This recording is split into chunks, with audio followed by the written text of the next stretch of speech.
Connect the World.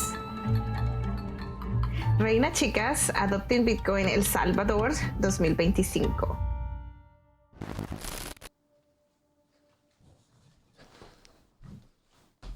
Welcome to the Connect the World weekly podcast. I'm Edward. And I'm Steph. We are ready to take you with us into the beautiful world of the Lightning Network. Enjoy the ride.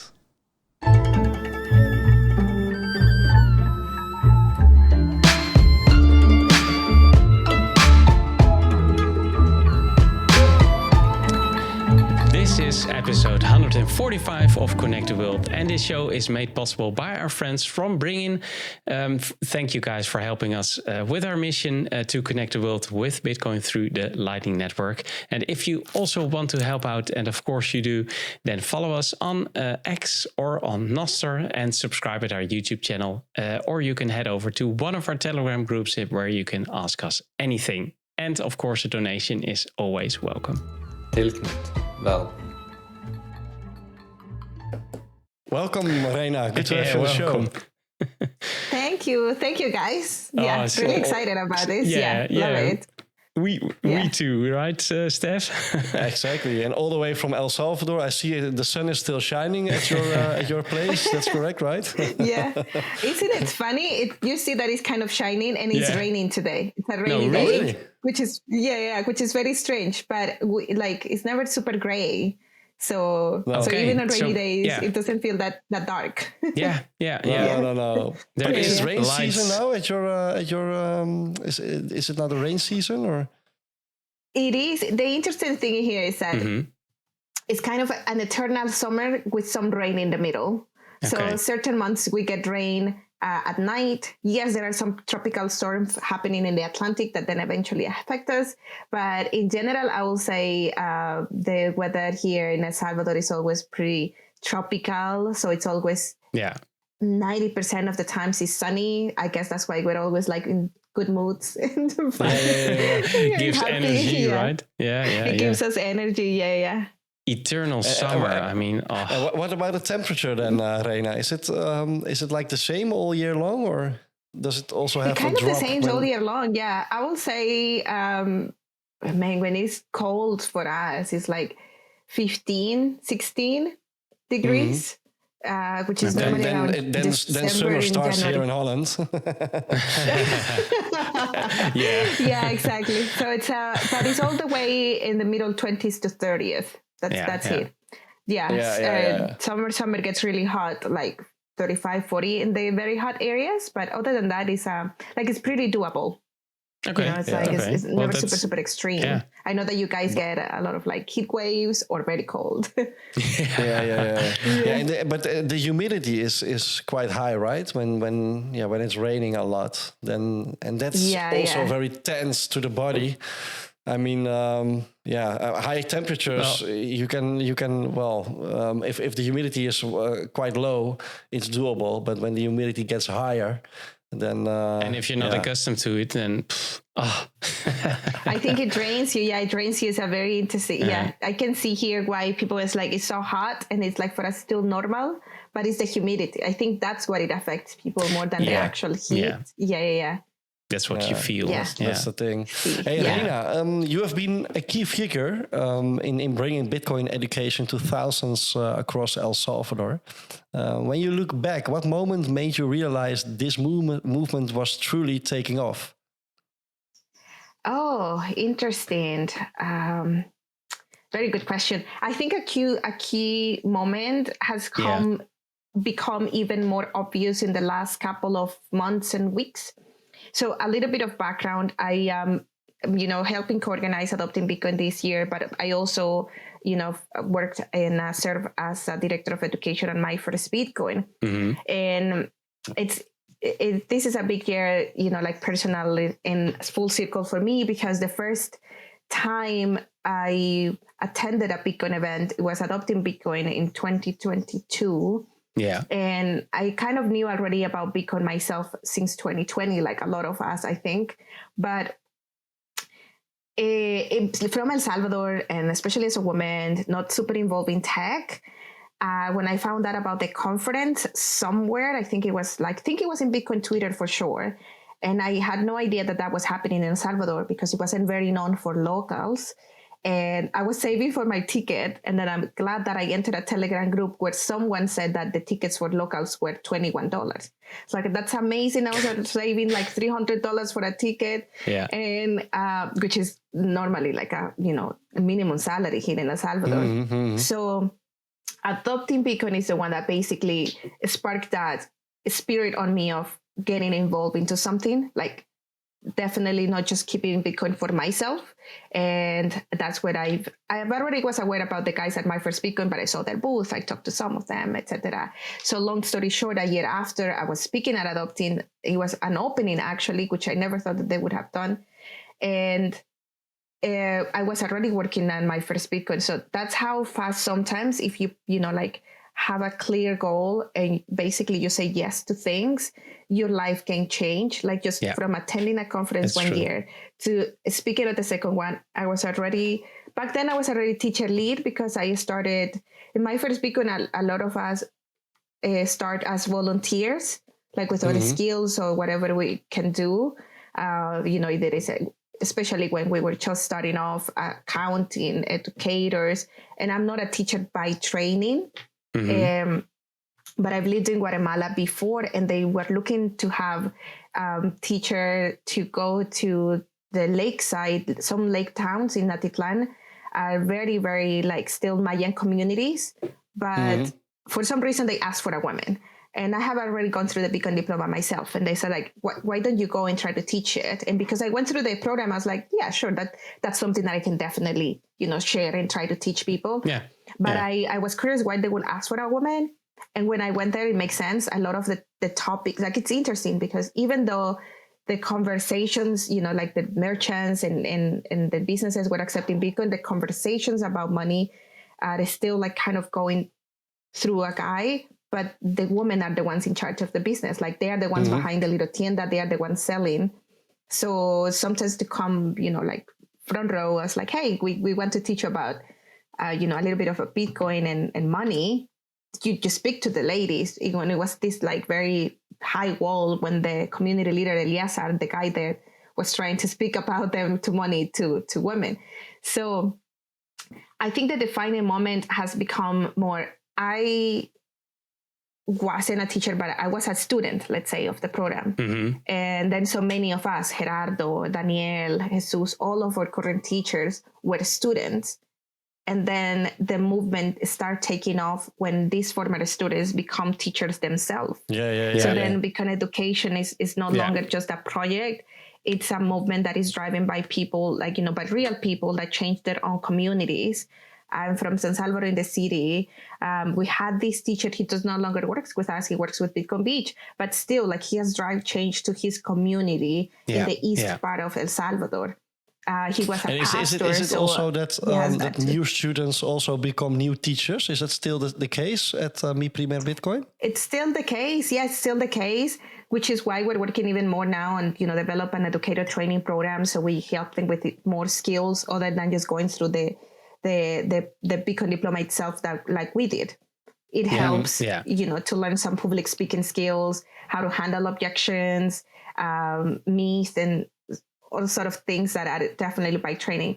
So it has helped the movement, of course, growing with funding and stuff to be able to get professionals in the area, so now we have people that is actually teachers and we're learning a ton from them and we are sharing our experiences. But at the same time, it's not like, our teachers, Gerardo and Daniel, for example, they were high school students and 2 years later, now they're teaching. But in 2 years, they've learned a lot, like, by going into communities and teaching. It's not like because you didn't go to university, you don't know anything. So mixing all of that, I think that the defining moment now is realizing that Bitcoin education is driven by the people in their own communities. And so that's why, the Node network has also expanded so widely and rapidly, because it's important when you hear from someone from your own context and place. Yeah, absolutely. That makes it a real strong movement from within those communities. And well, Mi Primer Bitcoin now spans over a dozen of countries, so it becomes so big. Did you ever expect this grassroots project to expand to, a global blueprint, I must say, I think? No, not personally when I started. I mean, I'm really, really, really proud of the fact that as a Salvadorian, this movement that started here, like that's always going to be a piece of our history, right? Like if we become, now that we're becoming a global organization and movement and a proper, let's say, NGO in the world, the root is always going to be, it started in El Salvador, but it's no longer just in El Salvador.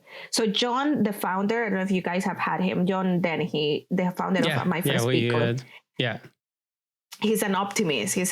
That's how he defines himself. Like, I'm optimist. And I remember that he was like, I'm an optimist and I don't know that this could happen. But even now, speaking of how did it start and how is it now, I think we didn't expect it to be, especially so fast. It's not like it was not going to happen.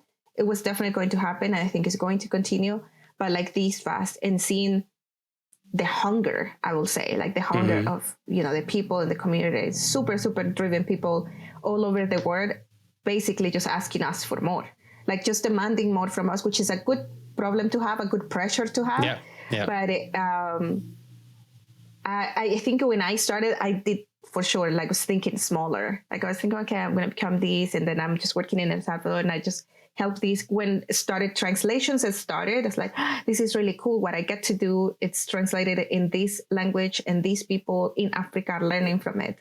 And now that's just all normal. Like thinking about all of the languages, Portuguese, this and this, it's just basically expanding or zooming out and seeing as, okay, how do we make that easier for the next program? Okay, if we create another program, how the translation is going to go faster. It's crazy to think. So yeah, great. Yeah, we also talk a lot to Arnold Hubach. He's obviously also a Dutchie, friend of our show, and we also had him a couple of times in the show. And it's crazy. Every time we talk to him, all the developments and all the things he was telling, the translations that are going on into different languages, and also that's really nice to see that development. Hey, Reyna, we still have to start our official interview part. It's also about Bitcoin education, adopting Bitcoin. Let's dive right into the 21 minutes, Reyna. Are you ready? Let's do it. Of course, yeah. The 21 minutes is brought to you by BRINGIN, the app to reliably sell and spend Bitcoin from any wallet. Well, you often say Bitcoin education is not about telling people what to think, but how to think. How do you design a curriculum that actually trains critical thinking rather than simply transferring Bitcoin facts?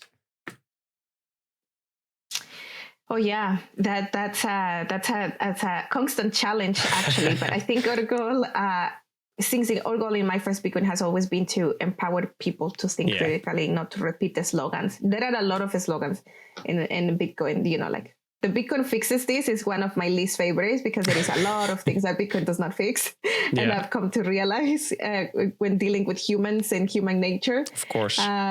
So what we try is that we create activities, create debate, like discussion sessions, what is called Socratic discussions. So people can have their own opinions, share them. There is no wrong or right answer when it comes to these discussions. There is right and wrong answer when it comes to how to storage your Bitcoin, but not in discussions.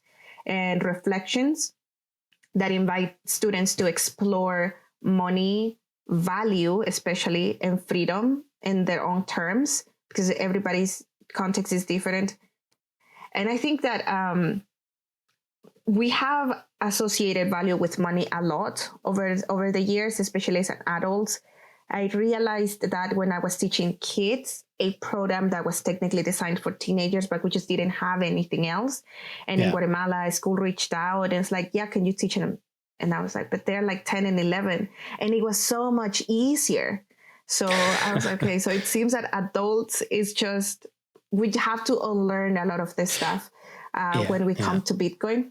So exploring value is very important. Like what is valuable for you, like your time with family, your job, than the price itself on a new phone or a new gadget, right? So I think I realized that it wasn't, when I first learned about Bitcoin, it's not just memorizing facts, but questioning our system and the systems. So that's why we try to still create the curriculum around that mostly than the heavy text that we can definitely read and learn afterwards. Like, of course, I read, like the Bitcoin Standard and all of the books. One of my favorites is the one from Seb Bunny, for sure, The Hidden Cost of Money.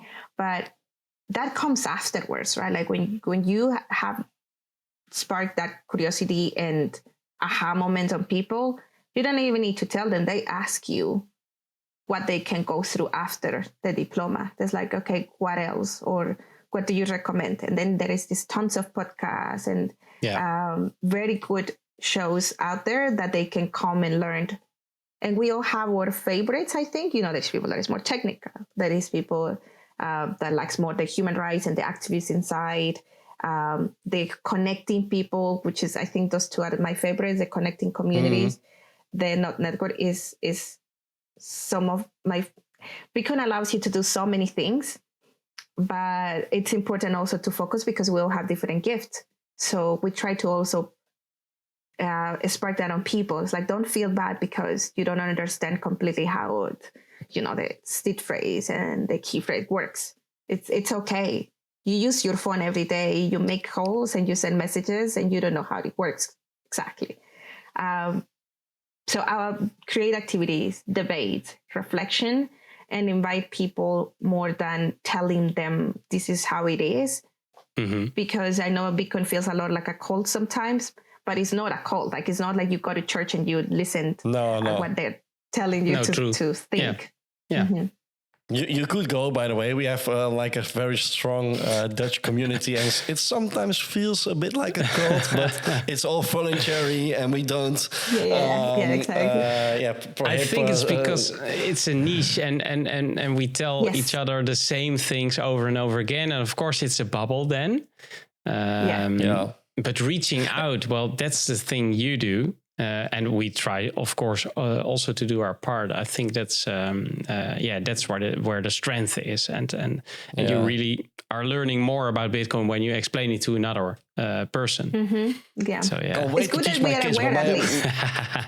My oldest son is almost, he turns 5 in about 2 weeks, so he's way too young still. But I've bought some books, some books for kids, and maybe I will read it to him any day soon. But he's too young for now. But you can show him the fun things, the Bitcoin clock, your notes, and that just kind of stuff, right? Hey, since my first Bitcoin now reaches 30 plus countries, what have you learned about adapting lessons to vastly different social or economic contexts? I mean, because that can be tricky, right? Because you have all these kind of different cultures and different standards. So how did you guys? What have you learned about adapting those lessons? The most important thing that we definitely learned is that context matters. It was very important, and that was a good vision. That was the vision that John had when he founded the organization here, because he didn't want like 14 years teaching Salvadorians.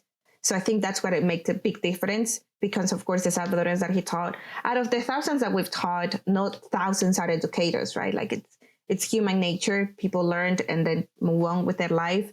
Some of them just use Bitcoin privately. Some of them just want to learn how to use a wallet for the business.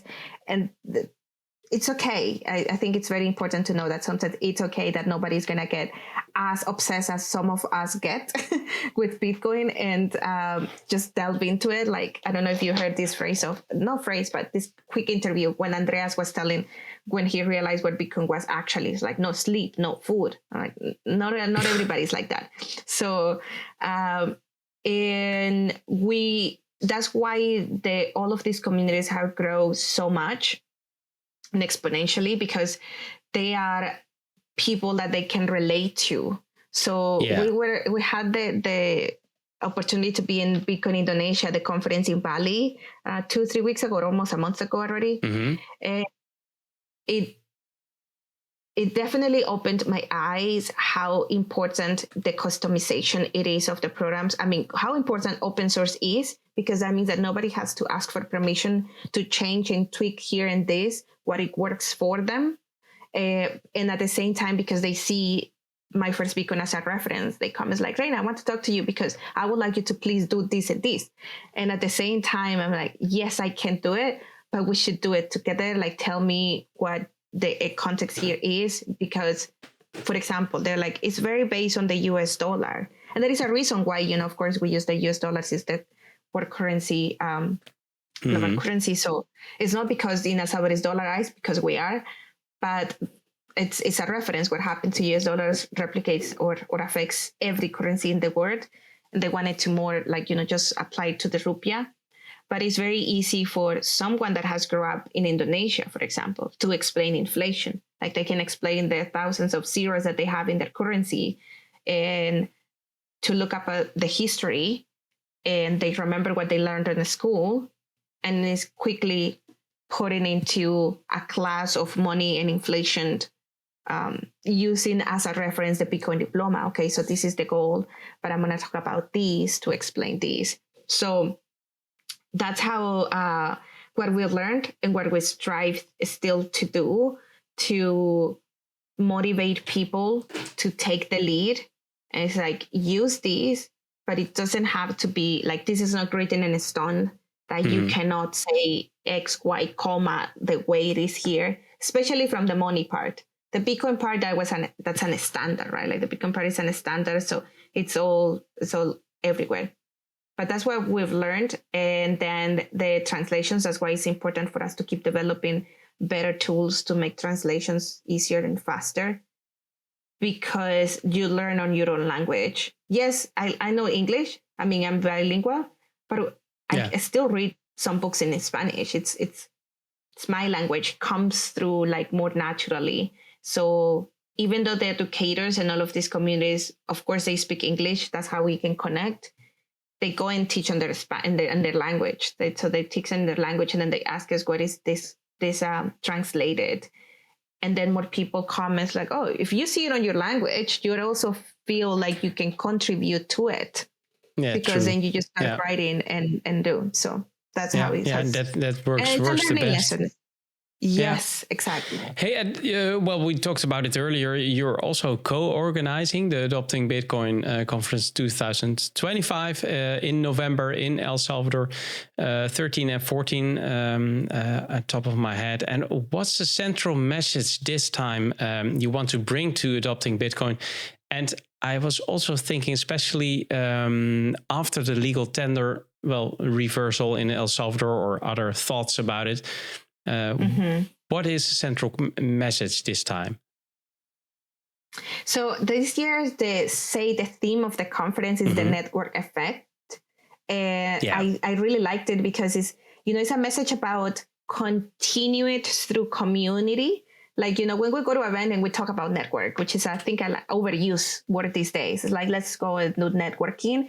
Networking. But we network. Let's just do networking. But the networking that happens in Adopting Bitcoin is, that continuously through community. Like, even after the legal tender reversal, Bitcoin remains alive through the people that use it here, to the people that teaches, and to the people that builds on it. So I think, and I believe strongly that the conference is proof that adoption isn't something that a law creates, is something that people sustains. I mean, of course, I'm a little bit biased. My first event is in El Salvador, but Adopting Bitcoin is definitely one of my favorite conferences. And I've had the chance now to attend more because of how grassroots it feels. There is technical parts. There are workshops happening on self-custody, workshops happening on Nostrdam, which is amazing. But yes, the legal tender law to me just shows how top to bottom adoption definitely just like wanted to do that just creates noise. Like if we go bottom to top, that's how like the real people will continue. The business that are going to continue accepting Bitcoin now are the ones that we onboard and try to teach, let's say, the philosophy rather than just the money and the mandate part. And then, of course, if the supermarkets and all of those stopped, it's because they didn't care. They just did it because it was mandatory. And in adopting Bitcoin, what happens is that all of that converge in one, and it converges into languages, which is really great as well. More people, local people are interested. We received all of the payment because like this is a conference where you can come and you can only use Bitcoin, and you use Bitcoin for the first time sometimes. And as part of the team now, I've been able to see how much work we actually put to even receiving all of the sponsorships, all of the, the booths, everything has come is through Bitcoin. Either it's 1K or 10K. And I had to do a call the other day with some people that was having trouble to pay an invoice. It's like, okay, let's do it. And they bought Bitcoin and they have it. Okay, so it's here. It's in this exchange. Okay, so you just this. Okay. And it went through. So it's really cool to see, like not receiving even fiat at all. And we put educators, students, and community leaders on stage. So those are the people that makes a difference. Live through the change. Exactly. They are not just coding, there are developers, but the human stories give context to the technology. Yeah. And then that's the reminder of why we built in the first place. Yeah. And what collaborations or working group outcomes do you hope will come out of this year's event, also for My First Bitcoin or for the broader education movement there in El Salvador? Oh, yeah. I hope that, we hope to see even stronger links between education projects and open source developers and circular economies this year. Like conferences are great, but I think that the real measure of success is what it continues afterwards. Like they share tools, they share lessons, they share purpose. Sometimes I go to a conference and I feel like, what did I actually do? Like I know this was work, but what did I do? And then inspiration, I realize, perhaps. Exactly, yeah. And then I get the wave. We always drink beer, right? At conferences. Yeah, exactly. Yeah. Well, my favorite is Prague for sure. Like good beer. And the messages afterwards, and the momentum that keeps going, definitely tells me, okay, that's why it's important. And that's why also in real life meetings are so important, and in real life conference and events and meetups are so important. There is just that connection that happens when you share a quick conversation that feels very sustainable, even if it was just 5 minutes, but it feels like it was very interesting. And then we just continue online shortly, but we share more of collaborations. And there is a lot of that happening and coming to Adopting Bitcoin this year. For example, the guys at Atlantis, I was speaking with one of them today, helping with the co-organizing of the events and the meetup. And he was explaining to me how it works.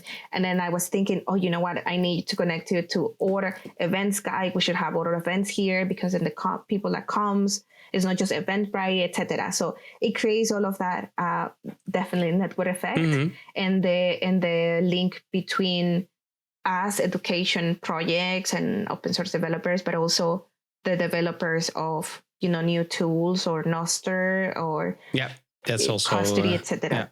To important. Put in here, And I saw also a lot of satellite events tied to the conference, such as Educators Unconference and the Gala dinner by My First Bitcoin, of course, and a visit to Bitcoin Beach or Economia Bitcoin.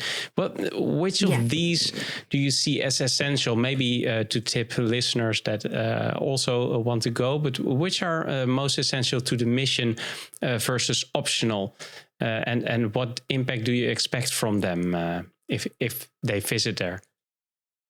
Yeah, I think, not because I work on My First Bitcoin, but honestly, if you want to share knowledge, exactly. No, actually, I was going to say about the Educators on Conference more than other. The Educators on Conference is such a great day of, that's why it's called the unconference, right? So like what we do these days that we, everybody propose their subjects and what is going to be on every breakout room. And then people basically decide, okay, I would like to hear about that. And if, let's say that because that's how it's been the last few years. The queue is long. So if your topic kind of didn't make it like enough interest to make in a break room, then there is this mini breakout sessions happening in the grass, in one of the tables over there.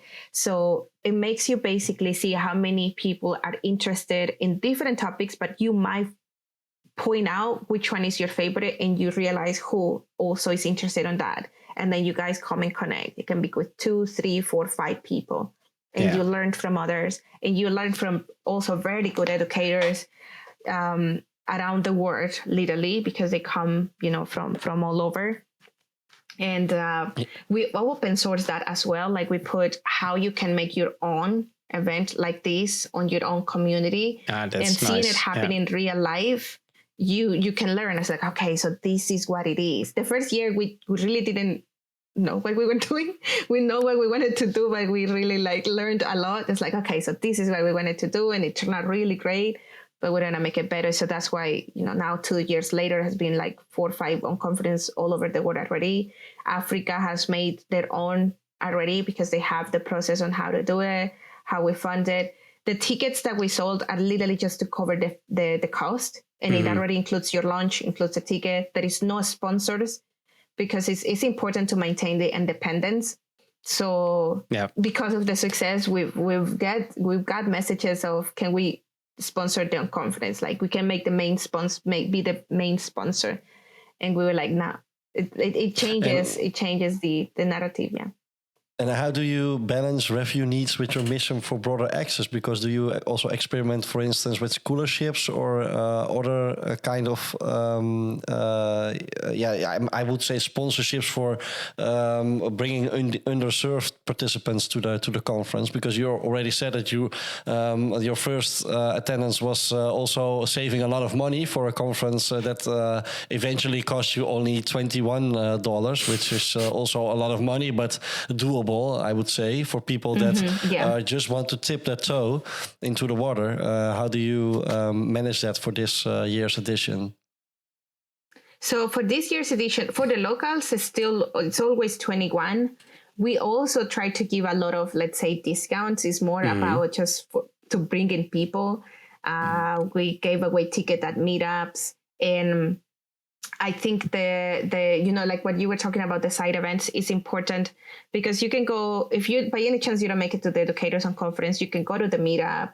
I'm also co-organizing a women's Bitcoin event for local women because we've seen so far the need. I really do hope these are not necessary events in the future, but for now they are, where all of us learned together. So in these type of events, we give away tickets for locals, of course, and we also collaborate with other sponsors or companies, let's say, that have supported educational programs like My First Bitcoin, but they interested more into the circular economy side. So then they cover their cost. So although Adopting Bitcoin is not receiving, let's say, the check directly, but they pay for all of these other people to come and help. We're gonna have in the main lounge a circular economies, let's say, show, or like you can see how many circular economies around the world and the people working on it, and they're helping with that. They're helping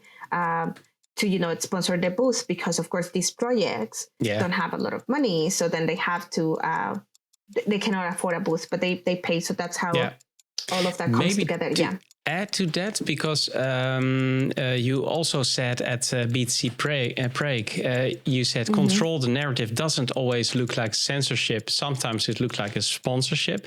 And how can, in your opinion, projects accept funding or partnerships without surrendering independence? Because maybe it is doable. I can imagine that, of course, they need a little bit of partnership or funding.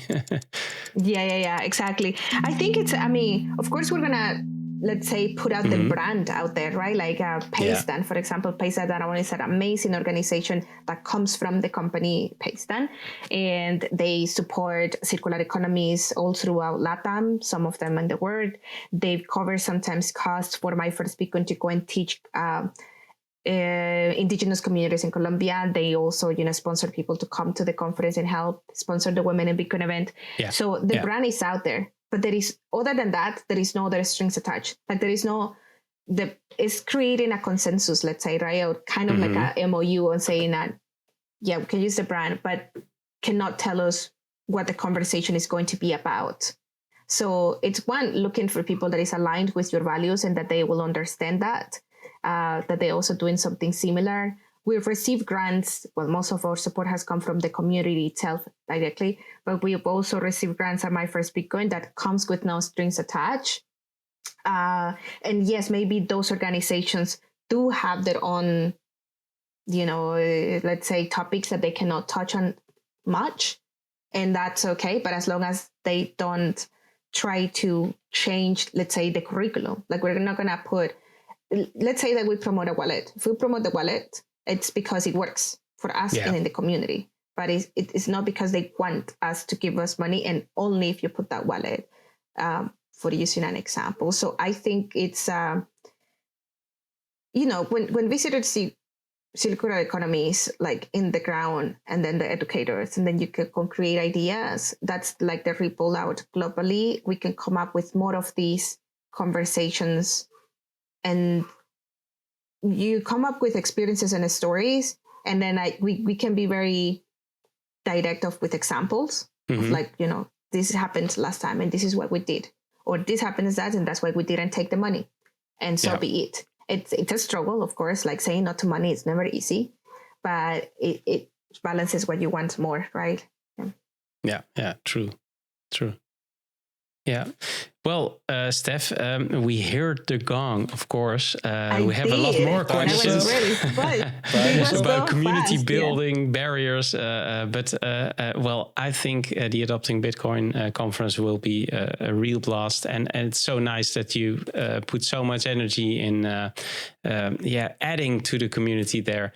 And also the underprivileged that really need to go also there and to experience it all. So thanks again. We still have one question, so let's head over to that one. Connect the world. Yes, and Reyna, you can choose yourself. We prepared a question from Knut, the author about Bitcoin and Nostr, from Erik de Smet, he's from Arc Protocol, or from Pierre Corbin, and he's from Flash. Okay, yeah. Which one will it be? Oh, okay. Oh, I can choose. Yeah, you can choose one. And Knut Svanholm, he's he wrote a lot of books about Nostr and Bitcoin.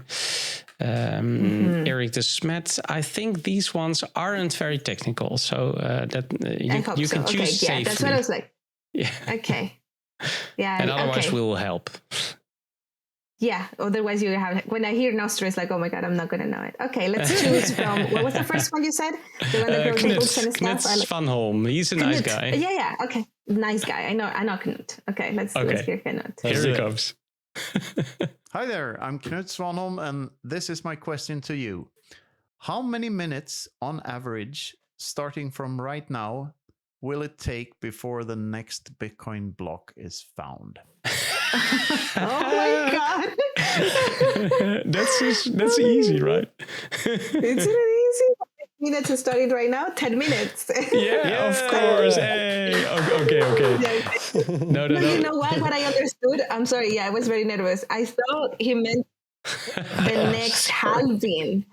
And like the next block, and I was like, oh no, the next block. Okay, cool. The next block is always 10 minutes. It's always 10 minutes. Very easy question. Yeah. Whether the previous block has been mined an hour ago or 5 minutes ago, it's always 10 minutes on average. Yeah. So that's nice. Average, but I mean, Reyna, you are a teacher at Mi Primer Bitcoin. So I mean, this was a walk in the park for you, right? This one was easy. I was like, oh my god, well, I have to remember what was the last one, and then the pool, and then I was just asking questions like this on the meetup recently to give away tickets. People were very knowledgeable, so we were really proud. It's like, oh, this is really cool because this is a technical one. The blocks, the halving, the sites, Nice. Thanks again, Reyna. Yeah, thanks again. Connect. Thank you, guys. Mundo. Yeah, where can people follow you, Reyna? Do you maybe have a personal Nostrdam or X account or a website of the conference? Sure, yeah, of course. I mean, well, I have my personal Twitter, which is Reyna Chicas 2. The Adopting Bitcoin conference, you can just go adoptingbitcoin.org and you choose the one in El Salvador. There is El Salvador, Cape Town, and Amsterdam. So, and then from My First Bitcoin, it's just myfirstbitcoin.io as well. And Adopting Bitcoin, you can also find us on Twitter. Adopting Bitcoin. What is the account? Adopting Bitcoin. But yeah, you can find us on Twitter. All of our socials are on the website, adoptingbitcoin.org. All right. Yeah. Thanks again. And to everybody else, thanks for listening in. And of course, thanks everyone to help connect the world with us together. And if you like our content, then please support us in our mission. Visit our website, connecttheworld.live, where you can also make a donation and subscribe, like, and share our content on your favorite platform. So remember, we need you to complete our mission, connect the world. So keep those nodes running, sats flowing, and visit Adopting Bitcoin in El Salvador this year. And see you all next week on the same Lightning channel. Hasta luego, Reyna. Hasta luego. Bye. Adios, chicos. Adios.